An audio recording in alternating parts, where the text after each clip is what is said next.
ఎప్పటికప్పుడు వార్తల కోసం మా ఛానల్ని సబ్స్క్రైబ్ చేసుకొని పక్కనే కనిపిస్తున్న బెల్ బటన్ క్లిక్ చేయండి.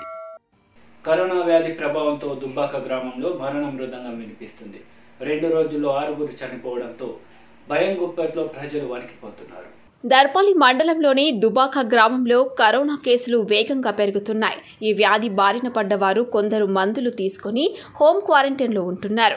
కొందరు క్వారంటైన్లో ఉంటూ జాగ్రత్తలు పాటిస్తూ మందులు వాడుతున్నప్పటికీ మరణాలు సంభవిస్తున్నాయి. జర్నలిస్టు అల్లాడి శేఖర్ మందులు వాడుతూ హోమ్ క్వారంటైన్లో ఉండగానే శ్వాస ఆడక మృతి చెందాడు. శనివారం నాడు మండల అధికారులు ఎంపీడీఓ నటరాజ్, తహసీల్దార్ Jayant Reddy, APO medical officer రఘువీర్ గౌడ్, ఆర్ఐ రవి, సర్పంచ్ వెంకటేష్, ఎంపీటీసీ గంగాధర్ ఈ గ్రామాన్ని సందర్శించారు.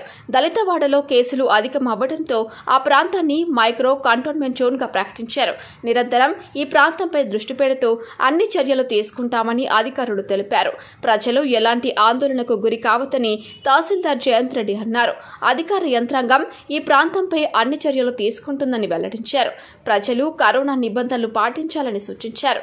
ఏదైనా అవసరం ఉన్నప్పుడే ప్రజలు బయటకు రావాలని అధికారులు కోరారు. ఈ రోజు ఈ గ్రామంలో గ్రామ పంచాయతీ సిబ్బంది ఊరంతా శానిటైజేషన్ చేశారు.